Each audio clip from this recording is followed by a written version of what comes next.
Dodge City and in the territory on West, there's just one way to handle the killers and the spoilers, and that's with a U.S. Marshal and the smell of Gunsmoke.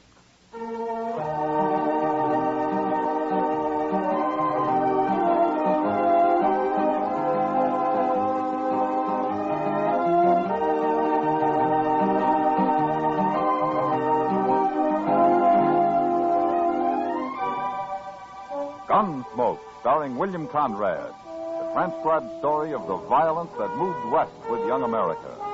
The story of a man who moved with it, Matt Dillon, United States Marshal.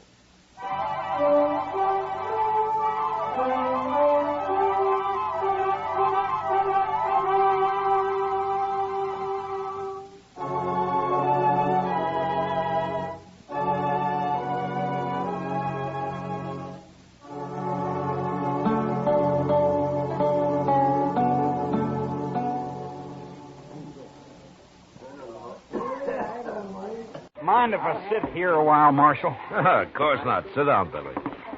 Hey, you look worried, Billy. A boy like you shouldn't look worried. I'm 21. That's a man's age, isn't it, Chester? Oh, sure. 21's pretty old, Billy.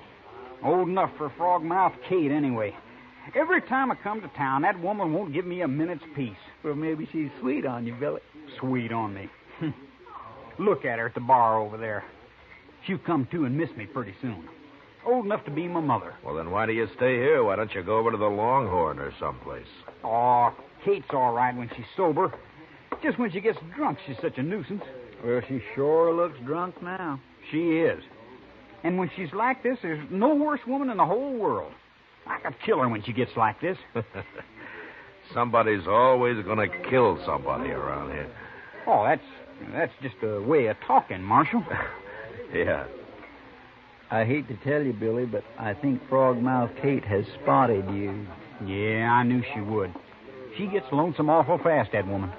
So that's where you went, Billy. Leaving me all alone? Shame on you, honey. I gotta catch my breath once in a while, Kate. You can catch your breath with me, honey. Not with Marshal Dillon and Chester and all the rest of them. Now, Kate, take it easy. I'll take it easy. You and me will take it easy in St. Louis, Billy boy. And quit talking about St. Louis all the time. I ain't about to go to St. Louis. I'm broke right here in Dodge. I got the money, Billy. Almost I got it. Almost enough. You and me, huh, baby? Oh, Kate. Why don't you pick on somebody who can at least buy you a few drinks? Well, they've been buying me drinks. I don't care about them anyway. Let's get married, Billy boy. What do you say, huh? You and me. See what I mean, Marshal? Ain't she awful? Well, she likes you, Billy. Sure. We're a couple of real lovebirds. Yeah. Now stop that. Let go of me, Pete. I'll break your head open. Ah, you're cute, Billy lover boy. Oh, cut it out. Well, if you'll excuse us, we better be moving on.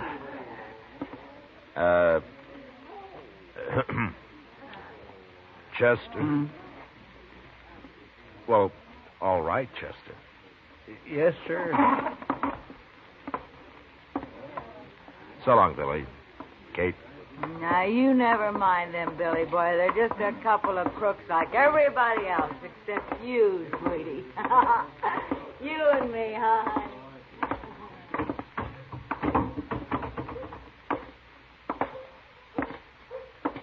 My. Poor Billy. Well, he's got to learn somehow. I suppose. The town seems pretty quiet, Chester. I think I'll go to bed. Good idea, Mr. Dillon. I'll sleep in the office tonight. All right, I'll see you in the morning. Good night, sir.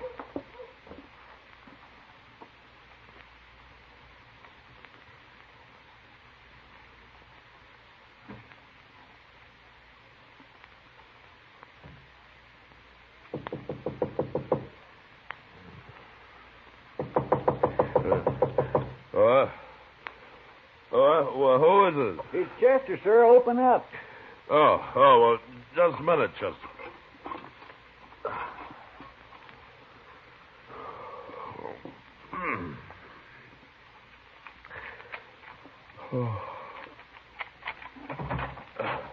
Oh, what is it, Chester? There's been a shooting, sir, in that rooming house next to the Alfraganza. What? Oh, well, I'll get dressed. Come on inside. It's been raining a little, Mr. Dillon. Yeah, good. Light that lamp there, will you, Chester? Yes, sir. They sent for Doc, and he woke me up on his way out. He know what it was all about? No, sir. He just said it was in that rooming house. Yeah. What time is it, anyway? Oh, it'll be daylight soon. Must be about 4:30. 4:30. It's pretty late at night for a gunfight, isn't it? Yes, sir, that's what I thought. There. All right, Chester, I'm ready. Blow the lamp out. Yes, sir.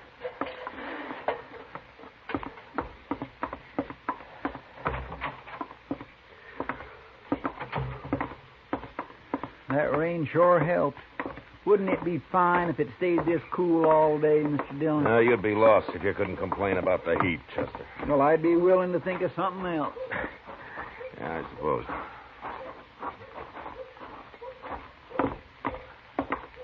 Ma Torvitzer still runs this rooming house, doesn't she? Last I heard, she did. Yeah.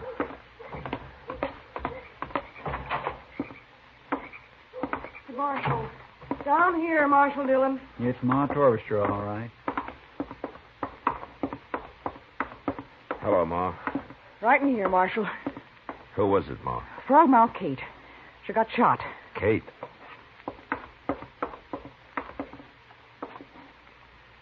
It's no use, Matt. She hasn't said a word, and she's not likely to now. Who did it, Ma? Oh, I was asleep, Marshal. Heard a shot and come right down. I sent everybody else back to bed and told them to stay there. You don't know who did it, then? He must have jumped out that window right there. You go get him, Marshal. He's got a head start already. Oh, who, Ma? Well, that kid, Billy Daunt. Must have been. Well, why do you think it was Billy? Because he was drinking with her all night over at the Alfraganza, that's why. Been with her all yesterday, I heard, too. Couldn't be nobody else. He stole her money, too. How do you know he did, Ma? Oh, she showed me once. She kept it right under the mattress there, and it's gone. She had quite a lot of it saved up, too. Everybody knew that. She's planning on going back to St. Louis with it. She wanted Billy to go with her, but I guess he couldn't wait, the little rat. I sure hope I see him hung. Chester, start looking for him. I'll join you in a few minutes. Yes, sir. I'll go out back first. She's dead, Matt. Oh, that poor girl. It's a wonder she lived this long, being shot so close up. She didn't say anything, huh, Doc? Not a word, Matt. She was unconscious the whole time. Yeah. Well, I'll chip in toward burying her, Doc, seeing as how she was sort of broke when she died. Nonsense. Kate was a good girl, and I'll be responsible for her getting a fine burial. Finest there is. But you catch that devil Billy Daunt, Marshal. Don't you let him get away. We'll find him, Ma. Well, you sure better. Well, let me know if you hear anything. I'll see you later, Doc. Sure, Matt.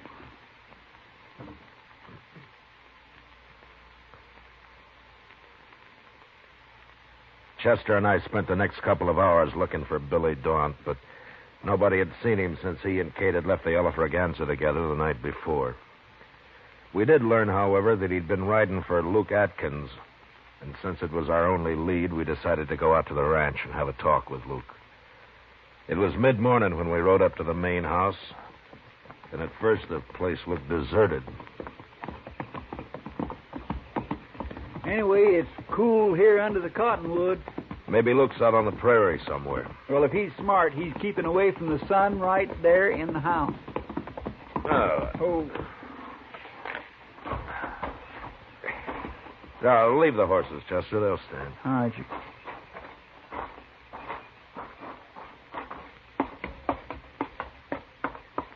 Who's there? It's Matt Dillon, Luke. Oh, just resting a little, Marshal. Hello, Chester. Hello, Luke. It's cooler out here. Sit down. My gracious, what happened to you? Does it look bad? Bad enough to skip church this Sunday, Luke. Black eye, huh? I ain't got a mirror. Your jaw's swollen, too. Fool kid, I never saw him like that before. He must have been drunk. Billy Daunt? He's been spending his pay in Dodge the last couple of days, and... Say, is that why you're here, Marshal? Billy get in trouble there? Maybe. What'd he beat you up for, Luke? Why, just rode in here this morning early and said he needed a better horse than his and wanted my buckskin gelding. He was all excited, and I started to argue with him. He jumped me before I knew what was happening. Knocked me out for a minute, I guess. He's gone then, huh? Sure, he's gone. I came up to the house here and got my rifle and watched him go. Funny thing, though, he didn't leave right away. What do you mean? He fooled around down there in the barn for most an hour. I don't know what he was up to, but I just sat here on the porch with my rifle in case he got any more crazy ideas. He finally rode off, though, headed west. Well, we're after him, Luke. Billy in bad trouble, Marshal? Yeah, it looks like it. I'm sorry to hear that. He's always been a pretty good boy. Where are the rest of your men, Luke? Still in Dodge, Marshal, spending their pay. Well, you take care of that eye. So long. Goodbye, Marshal. Chester? Bye, Luke.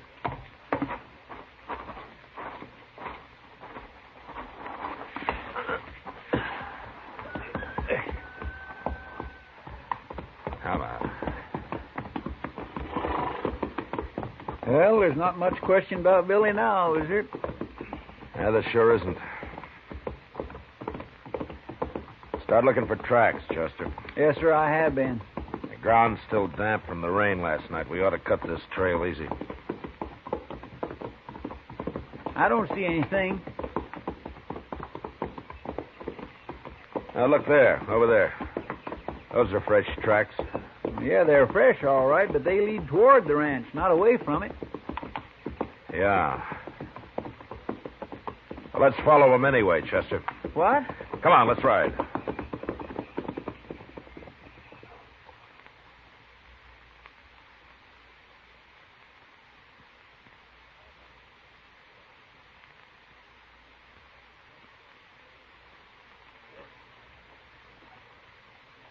Chester figured either Billy was riding backwards or I was crazy.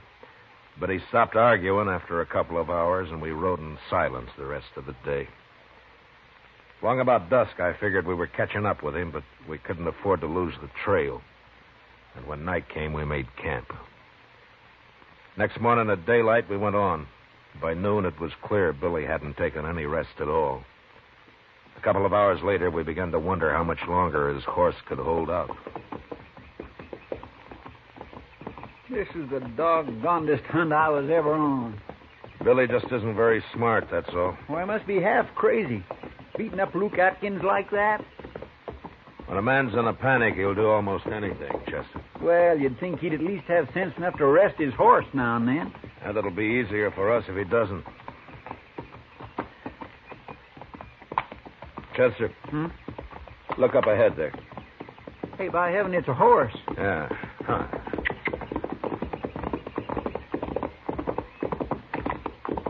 That's a buckskin. It's not saddled. There isn't a thing around, sir. This side of that bluff, anyway. The bluff's too far away for an ambush. The horse doesn't look very good, does he? He's not even eating. Yeah. Oh. He may never be any good again. That fool Kit. Well, he can't be very far away. Unless he's found another horse. Look at the buckskin's hooves, Chester. Why, he isn't even shod. Yeah, Billy pulled his shoes when he left him. He sure made a mistake, though. What do you mean? That's what he was doing in Luke's barn, putting the shoes on backwards. Now he's pulled them.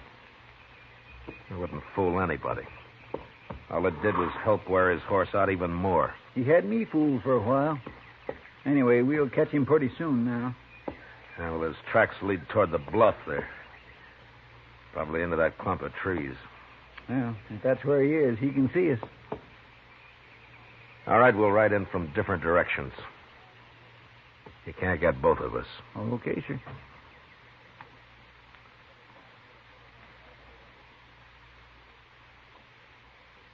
A half hour later, Chester and I had reached the trees about the same time, and without being shot at. There was a spring there and a tiny cabin, deserted. One set of footprints led up to the place, and two sets led away from it. Billy had taken whoever lived there along with him. Figuring there wasn't too much hurry now, we watered our horses and let them breathe for a while. The way I figured, Mr. Dillon, Billy was here about dawn this morning. Well, he won't be far away, not more than 15 or 20 miles at the most. Unless he's found a horse. Well, that's why he's carrying his saddle, isn't it? Yeah. Only Billy isn't carrying the saddle. What? He's saving his strength. Whoever was in this cabin is doing the hard work. You mean Billy took him along just to carry his saddle? Yeah, he found himself a pack horse, Chester. Mr. Dillon, I'm getting to have less use for Billy Daunt every minute. Come on, let's ride him down before it's too late for this poor fellow, whoever he is. All right, Chester.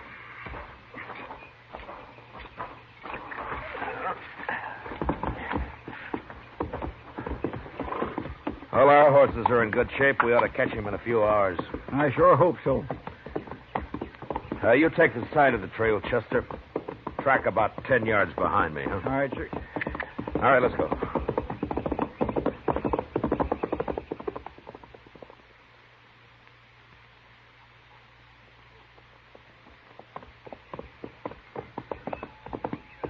Don't bother to watch the trail anymore, Chester. It's headed right for that nester's shack there. So keep your eyes open. You think Billy might still be there? Yeah, he might be. Oh.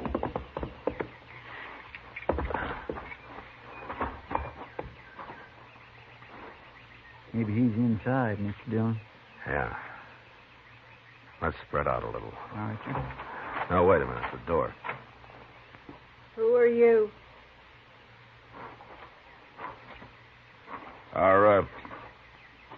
Are you alone, ma'am? You the law? I'm Marshal Dillon from Dodge. You're too late, Marshal. You mean he's gone? He's gone. Take a look around at the side, Marshal. Right around there.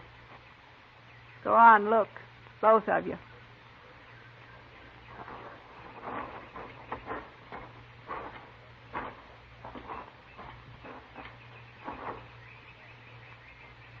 Oh, my goodness, Mr. Dillon. Yeah. He was killed with a knife. Yes, sir, he sure was.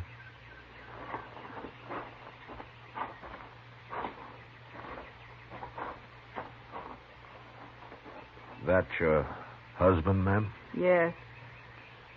I'm sorry it happened, but if it's any comfort to you, we'll catch that boy. I promise you that. Don't matter now. He had another man with him. Where's he? Inside. I've been trying to fix him up. He was near dead when they got here. Poor old Clabe. Clabe? He's 75 years old, Marshal, and that's too old to be used like an animal. Rotten kid. I'd like to talk to him, ma'am. Come on inside.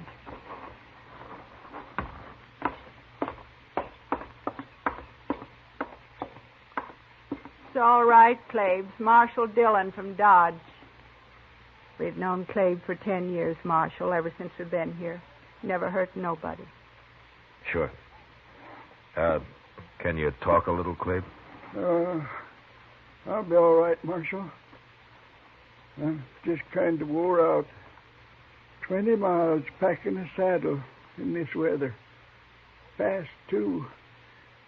Had me walk fast. How long ago did the boy leave here? 3 or 4 hours, Marshal.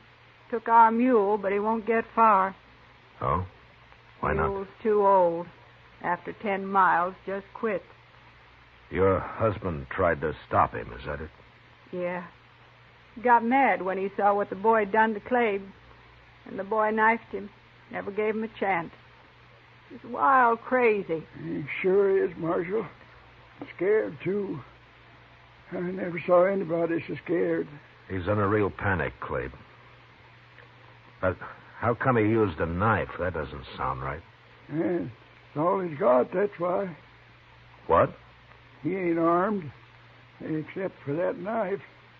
He doesn't have a gun? He took our rifle, but there's no ammunition for it. We run out. Took it anyway. But when he came to your place, Clabe, didn't he have a 6-gun? No, sir. Just that knife, that's all he had. I got an old Navy pistol, but it's busted. I ain't been able to get it fixed. I sure don't understand it, Mr. Dillon. He's like a wild animal, that's what he is. He oughtn't to be loose. He won't be for long, ma'am. Clabe, I hope you'll be all right. I'm just plumb wore out. Clabe's going to stay right here, Marshal. Too old to be living by himself anyway. Good. Well, we'll be going now, ma'am. But we'll bury your husband first. Now, if you'll just show us where you'd like to have the grave. Thank you, Marshal.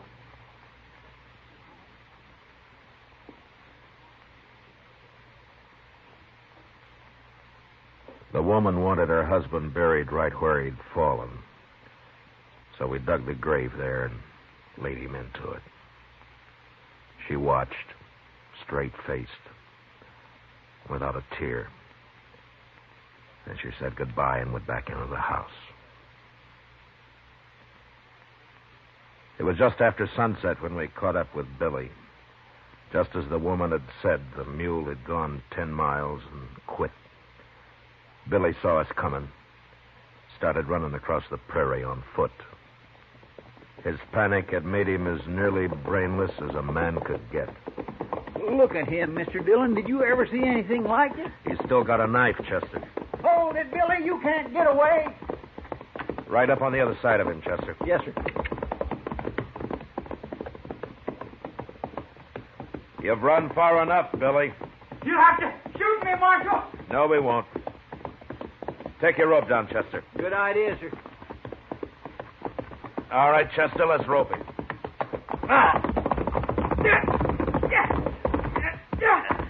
We both got him. Now stay on your horse, Chester. Just keep your rope tight. I'll cut you, Marshal. Let go of the knife, Billy. All right, Chester, slack up a little. All right, drop your rope, Chester. I'll tie him up with it. You don't. Go me. Hey, you're a wild one, Billy. You'll never get me back. Not alive, you won't, never. I think we will. Let's make him walk back, Mr. Dillon. I won't walk. You can drag me, but I won't walk. No, we'll throw him across your horse, Chester. You and I can ride double till we make camp. Maybe that'll calm him down.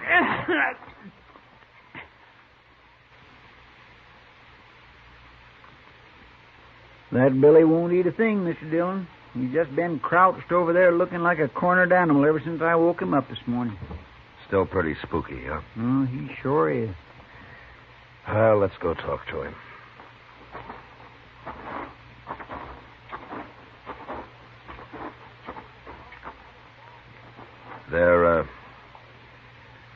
There's some bacon over there, Billy, if you want it.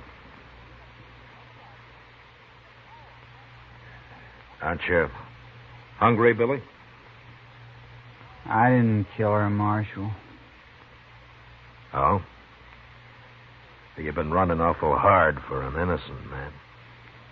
I didn't kill her, I tell you. We'll let the judge decide that, Billy. I was waiting for her outside, and I heard the shot. And I went around, and her window was open, and she was lying there. I didn't kill her. Then why did you run, Billy? I knew you'd be after me. I had to get away. I ain't going back to Dodge.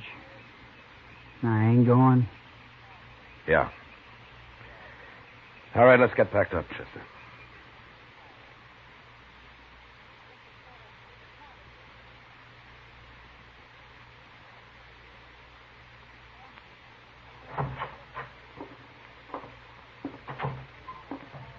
How is he, Chester?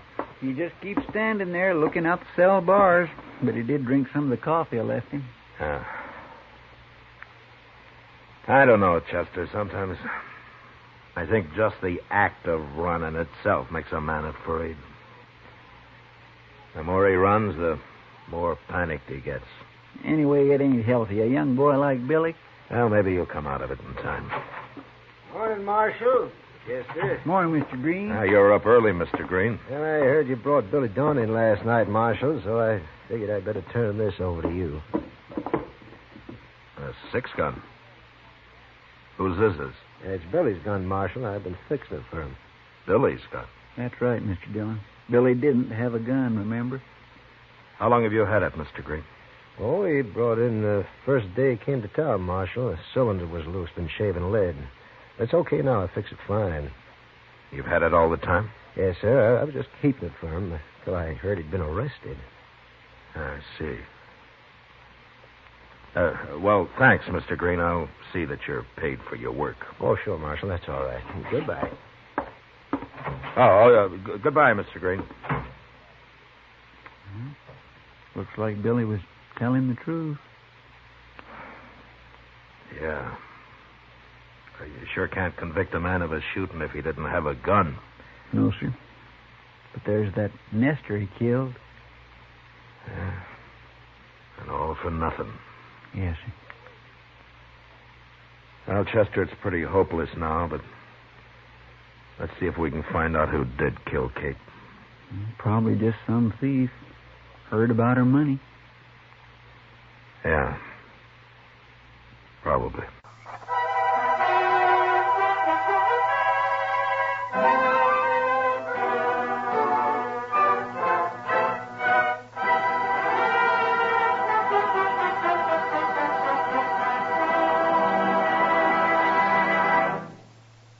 Gunsmoke, under the direction of Norman MacDonald, stars William Conrad as Matt Dillon, U.S. Marshal. Tonight's story was specially written for Gunsmoke by John Meston, with music composed and conducted by Rex Corey. Harley Bear is Chester, Georgia Ellis is Kitty, and Howard McNear is Doc. Gunsmoke has been selected by the Armed Forces Radio Service to be heard by our troops overseas. Join us again next week as Matt Dillon, U.S. Marshal, fights to bring law and order out of the wild violence of the West in Gunsmoke.